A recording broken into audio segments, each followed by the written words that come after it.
oleh seseorang maupun beberapa kelompok masyarakat yang baik secara sadar maupun tidak sadar itu bertentangan dengan norma dan aturan yang ada. Nah, perilaku menyimpang dapat menimbulkan korban maupun tidak. Perilaku menyimpang yang menimbulkan korban itu biasanya disebut sebagai kejahatan, pelanggaran, serta kenakalan. Kemudian perilaku yang tidak menimbulkan korban disebut dengan penyimpangan dan korbannya itu adalah si pelaku itu sendiri. Nah, kemudian karena adanya perilaku menyimpang, maka timbullah berbagai usaha dari masyarakat atau berbagai pihak untuk memperbaiki perilaku yang menyimpang tersebut. Di dalam sosiologi, perilaku menyimpang dianggap sebagai perbuatan antisosial. Maka pada dasarnya perilaku menyimpang dan antisosial itu sama, yaitu tindakan yang tidak sesuai dengan kaidah, nilai, norma yang berlaku di dalam masyarakat. Next.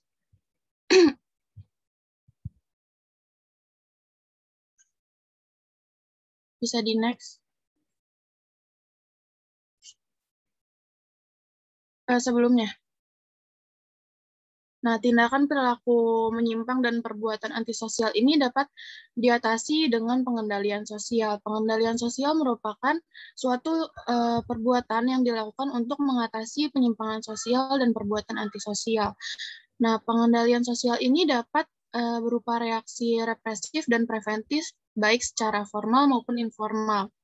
Yang pertama ada reaksi represif secara formal dalam melakukan pengendalian sosial, yaitu suatu perbuatan yang dilakukan melalui penegakan hukum yang dilakukan secara formal melalui lembaga penegakan hukum yang diberikan wewenang oleh masyarakat untuk bertindak dalam memproses para pelaku melalui jalur hukum. Nah, penegakan hukum ini dilakukan melalui sistem hukum yang berlaku, yaitu sistem peradilan pidana yang terdiri dari berbagai macam unsur penegak hukum seperti kepolisian, kejaksaan, pengadilan, dan lembaga permasyarakatan atau penjara.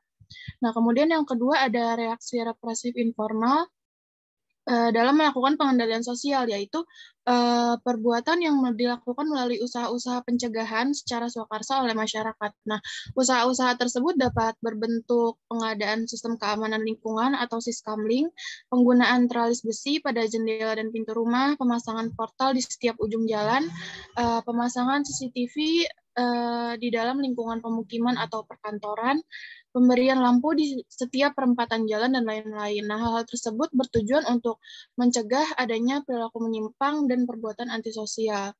Kemudian unsur-unsur perilaku menyimpang itu yang pertama adanya suatu perbuatan atau tindakan dilakukan secara sadar maupun tidak sadar, baik oleh seseorang maupun sekelompok orang, kemudian melanggar norma dan nilai sosial yang ada di dalam masyarakat itu sendiri, dan yang terakhir pelakunya itu mendapatkan sanksi dari pihak yang berwenang. Next. Nah, definisi dari perilaku menyimpang ini bersifat relatif, yang artinya tergantung dari masyarakatnya itu mendefinisikannya nilai-nilai dan budaya dari suatu masyarakat, zaman atau kurun waktu tertentu. Nah, definisi perilaku menyimpang dapat ditinjau secara statistikal yang pertama. Nah, perilaku menyimpang secara statistikal itu merupakan segala perilaku yang bertolak dari suatu tindakan yang bukan rata-rata atau perilaku yang jarang dilakukan.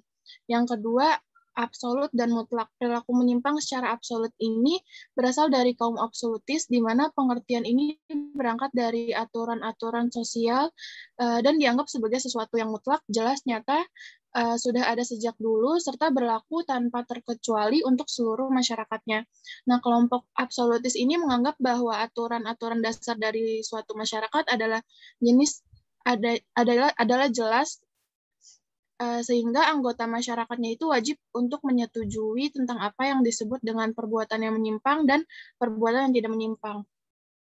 Nah, kemudian yang ketiga ada reaktif. Perilaku menyimpang secara reaktif ini merupakan yang terkait dengan reaksi masyarakat itu sendiri terhadap berbagai tindakan yang dilakukan oleh seseorang. Artinya apabila ada reaksi dari masyarakat atau memberi label terhadap perilaku seseorang, maka perilaku itu telah dianggap menyimpang. Maka apa yang menyimpang dan apa yang tidak menyimpang itu tergantung dari bagaimana reaksi masyarakat terhadap suatu tindakan. Nah, yang terakhir ada normatif. Perilaku menyimpang merupakan suatu perbuatan yang melanggar norma sosial. Nah, Norma ini merupakan suatu standar mengenai apa yang seharusnya dan tidak seharusnya dilakukan, dipikirkan, atau dikatakan oleh masyarakat pada suatu keadaan tertentu. Next.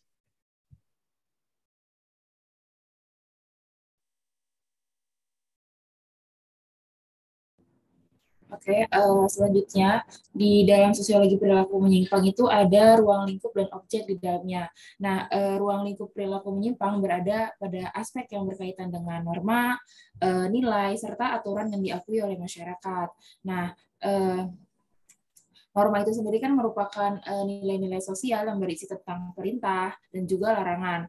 Aturan ini tuh dibuat oleh masyarakat namun secara tidak terkodifikasi atau tidak tertulis gitu. Seperti halnya norma agama, norma kesusilaan, norma kesopanan, norma hukum dan lain sebagainya. Di mana masing-masing norma di dalamnya ini memiliki aturan serta sanksi yang berbeda-beda.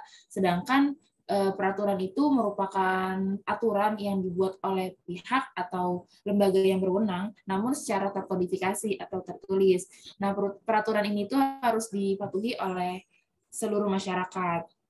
Nah, dalam ilmu sosiologi, studi tentang pelanggaran norma sosial atau pelanggaran peraturan tidak hanya dipelajari dalam subbidang perilaku menyimpang, namun ada yang lainnya. Bisa dilihat di gambar tersebut ada masalah sosial, penyimpangan sosial, dan juga kriminologi. Nah, masalah sosial itu kan merupakan isu-isu sosial yang oleh banyak masyarakat dianggap sebagai masalah dan juga merugikan masyarakat.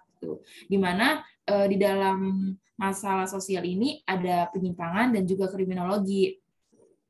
Penyimpangan sosial itu kan merupakan sebuah masalah sosial juga, namun tidak semua masalah sosial dianggap sebagai penyimpangan. Sementara di dalam penyimpangan itu kan ada kriminologi. Nah, kriminologi itu kan studi yang berkenaan dengan pelanggaran orang yang melakukan pelanggaran hukum gitu. Jadi tidak semua penyimpangan sosial dapat dikategorikan sebagai kejahatan, tapi kejahatan sudah pasti dikategorikan sebagai penyimpangan. Selanjutnya itu adalah ruang lingkup sosiologi perilaku menyimpang berada pada pemahaman mendasar akan ciri-ciri masyarakat dan juga perilaku manusia, seperti halnya permainan peran, afiliasi kelompok, organisasi, interaksi antar kelompok, serta perilaku yang menjadi fokus perhatian sosiolog. Oleh karena itu, objek sosiologi perilaku menyimpang yaitu perilaku yang dianggap menyimpang, tipe orang yang dituduh menyimpang, penguasa yang memiliki kewenangan untuk bereaksi atas perilaku menyimpang, jenis penyimpangan, serta konsekuensi atas penyimpangan tersebut. Boleh di next. Nah, selanjutnya ini ada penyebab terjadi penyimpangan sosial. Menurut Wellness, dalam bukunya yaitu Punishment and Reformation itu dibagi dua, ada subjektif dan juga objektif. Nah, kalau faktor subjektif ini faktor yang berasal dari dalam diri seseorang gitu, seperti halnya sifat pembawaan yang dibawa sejak lahir. Itu kan udah dimiliki seseorang. Selanjutnya itu ada objektif. Nah, kalau faktor objektif ini faktor yang berasal dari luar ataupun lingkungannya, seperti halnya itu keadaan rumah tangga, yang mana hubungan antara orang tua dan anak yang tidak serasi. Boleh di next? Oke, selanjutnya yang terakhir mengenai bentuk perilaku menyimpang. Nah, bentuk-bentuk perilaku menyimpang ini sendiri dibagi menjadi dua berdasarkan sifatnya dan berdasarkan pelakunya. Yang pertama berdasarkan sifatnya pun dibagi menjadi dua, yaitu berdasarkan bersifat positif dan negatif. Yang pertama, penyimpangan yang bersifat positif merupakan penyimpangan yang memiliki dampak positif terhadap sistem sosial karena mengandung unsur-unsur inovatif, kreatif, dan memperkaya wawasan seseorang. Penyimpangan seperti ini biasanya diterima oleh masyarakat karena dianggap sesuai dengan perkembangan zaman. Nah, misalnya itu yang bersifat positif adalah emansipasi wanita yang dalam kehidupan masyarakat yang memunculkan wanita karir. Dan yang kedua adalah penyimpangan yang bersifat negatif, merupakan penyimpangan yang bertindak ke arah nilai-nilai sosial yang dianggap rendah dan selalu mengakibatkan hal yang buruk seperti pencurian, perampokan, pelacuran, dan pemerkosaan. Berdasarkan sifat yang negatif ini pun dibagi menjadi dua, yaitu penyimpangan primer atau primary deviation adalah penyimpangan yang dilakukan seseorang dengan sifatnya yang temporer dan tidak berulang-ulang. Contohnya itu seorang siswa yang terlambat masuk ke sekolah karena ban sepedanya yang kempes, dan seseorang yang terlambat membayar pajak karena alasan keuangan.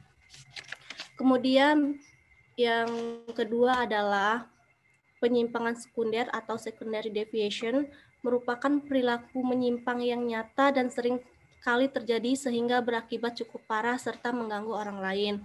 Contohnya itu orang yang terbiasa minum minuman keras dan selalu pulang dalam keadaan mabuk. Kemudian bentuk-bentuk perilaku menyimpang yang kedua yang berdasarkan pelakunya dibagi menjadi 3 bentuk. Yang pertama, penyimpangan individual atau individual deviation adalah tindakan yang dilakukan oleh seseorang yang menyimpang dari norma-norma suatu kebudayaan yang telah mapan. Contohnya itu seorang yang bertindak sendiri tanpa terencana untuk melaksanakan kejahatan. Nah, penyimpangan seperti ini dibagi menjadi 5. Yang pertama ada pambadel, yaitu penyimpangan karena tidak patuh terhadap nasihat orang tua. Yang kedua ada pembangkang, yaitu penyimpangan karena tidak taat pada peringatan orang-orang. Yang ketiga ada pelanggar, penyimpangan karena melanggar norma-norma umum yang berlaku, misalnya orang yang melanggar rambu-rambu lalu lintas di jalan raya. Kemudian ada perusuh atau penjahat, yaitu penyimpangan karena mengabaikan norma-norma umum. Dan yang terakhir ada munafik, atau biasa yang disebut oleh kita adalah orang-orang yang bermuka dua, yaitu penyimpangan karena tidak menepati janji, berkata bohong, atau berkhianat. Kemudian yang kedua adalah penyimpangan kelompok atau group deviation. Adalah tindakan yang dilakukan sekelompok orang yang tunduk pada norma kelompok, namun bertentangan dengan norma masyarakat yang berlaku. Nah, contohnya itu adalah kelompok yang menyelundupkan narkotika dan yang sejenisnya. Kemudian yang ketiga, penyimpangan ini dilakukan oleh suatu golongan sosial dengan organisasi yang rapih, sehingga individu maupun kelompok di dalamnya taat dan tunduk kepada norma golongan dan mengabaikan norma masyarakat yang berlaku. Nah, contohnya dari penyimpangan ini adalah remaja yang putus sekolah dan dengan di bawah pimpinan seorang tokoh, mereka mengelompok ke dalam organisasi rahasia yang menyimpang dari norma umum atau geng. Baik, terima kasih. Itulah presentasi dari kelompok 1. Kurang lebihnya kami mohon maaf. Kami kembalikan kepada moderator. Terima kasih kelompok 1 atas pemaparan materinya. Selanjutnya akan dibuka sesi tanya jawab untuk 3 orang penanya. Maaf Bu, ini tanya jawabnya di Zoom aja atau langsung ke WA Group? Ke WA Group aja ya. Oke Bu. Oke, kita ke WA Group ya.